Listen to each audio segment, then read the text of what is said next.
Okay, I'm moving on to what a while statement is. So, while. Before I'm gonna discuss the while, I just want to say about the if. So I mentioned previously that C has 7 control structures, 1 sequence, 3 selection, and 3 repetition structures. So the if was the selection, the if else was another selection, and the else was yeah. So that's how it goes. Yes. So the next one is going to be a repetition structure. So the while.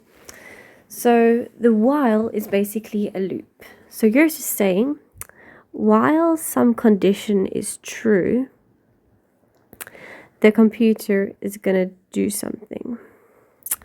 And so the thing that the computer is going to do is when it encounters a while statement. So it's going through the code, doing everything you said it must do, then it encounters this statement. So what the first thing it does is it checks, is this condition true? If it is true, it will execute this. So everything inside these braces will happen. So this is the actual format of the while. You write the word while, brackets, and the condition in the brackets. Open a brace and then close the brace, and everything inside of these is executed when the while condition is met. After it has gone through it one time, it checks the condition again. Is this still true? If so, then it goes again and again and again, as long as the condition remains true. So what you can do is you can do counter-controlled repetition. So, okay, that happened again. Counter-controlled repetition.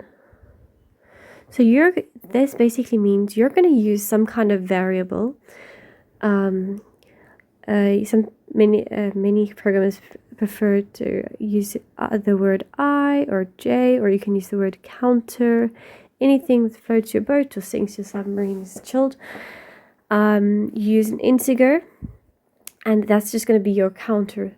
So what you could do is you want something to happen 10 times. So let's say you're going to ask, you want to print the word yay 10 times. Print yay 10 times.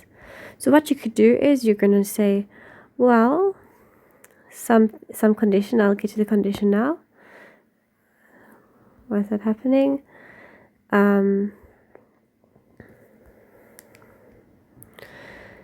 Print yay.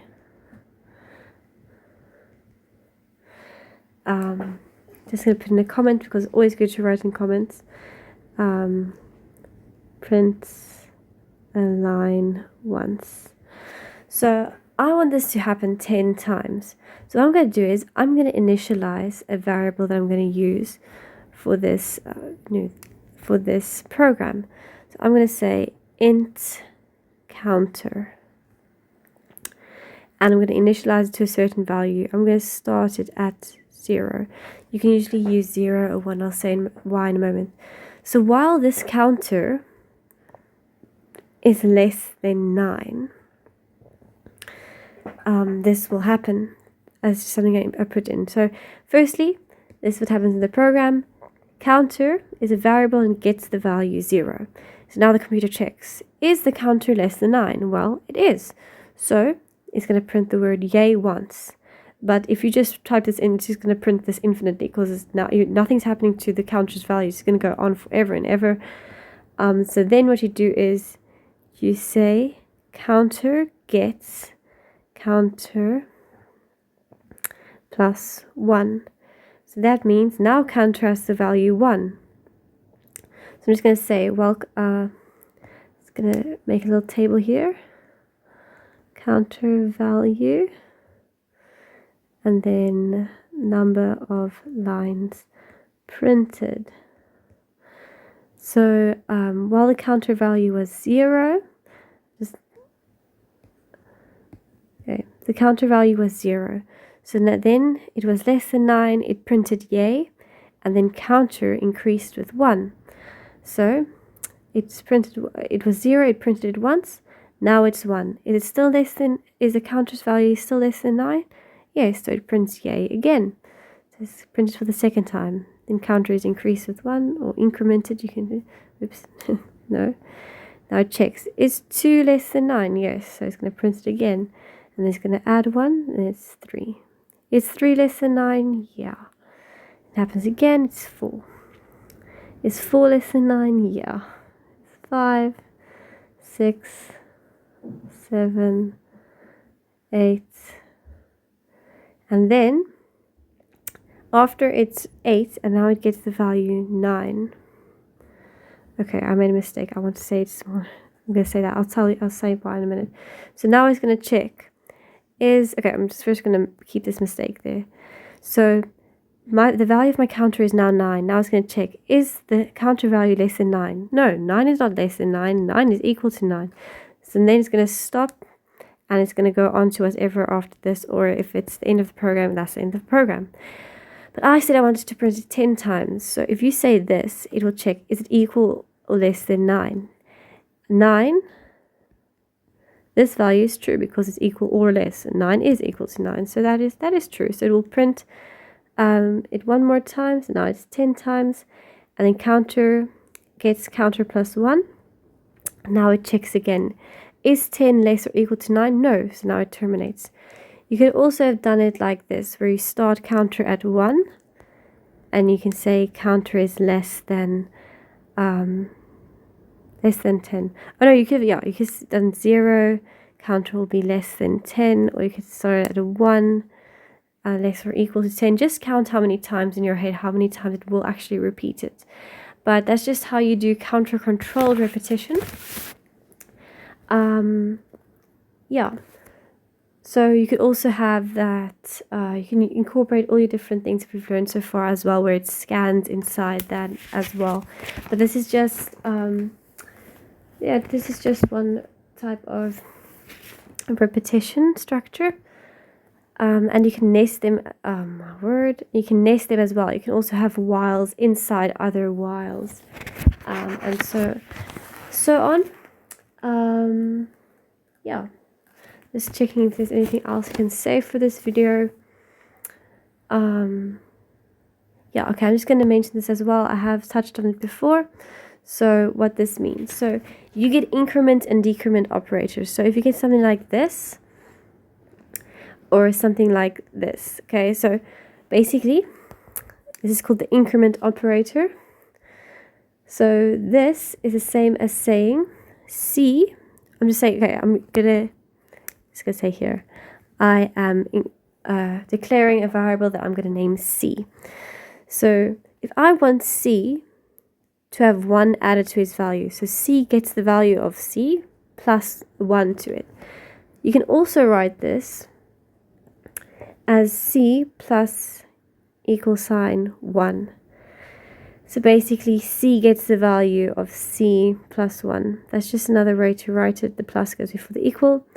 And another way to write that also is C plus plus. Same with, I'm just seeing this looks like a hash. It's not a hash, it's a plus and a plus. For the decrement operator, it's the same thing. C minus equals 1, or C minus minus. If this is confusing, this part, the thing is you can use this for, say now that, like I said in practical, I think 5A, they asked you to display things in reverse, and you had to use a structure that will count from the highest element to the lowest one. So basically, after each repetition, you wanted to minus something from the counter so you can display a lesser value each time. But yeah, at this stage, that doesn't have to do with what I'm discussing now. I just want to check something else. Yeah, so I'm just going to mention something about formatted input and output. So I said before that you can print if percentage d, you say you want to say int a. This will print out whatever the value of integer a is, and this just means it's an integer. But say now you want to print the value of a floating point number, then in this place use percentage f. If you want to, I think you can also use a percentage e. Yes, you use a percentage e if you want it in the notation of say now 5.9540 plus 0. No.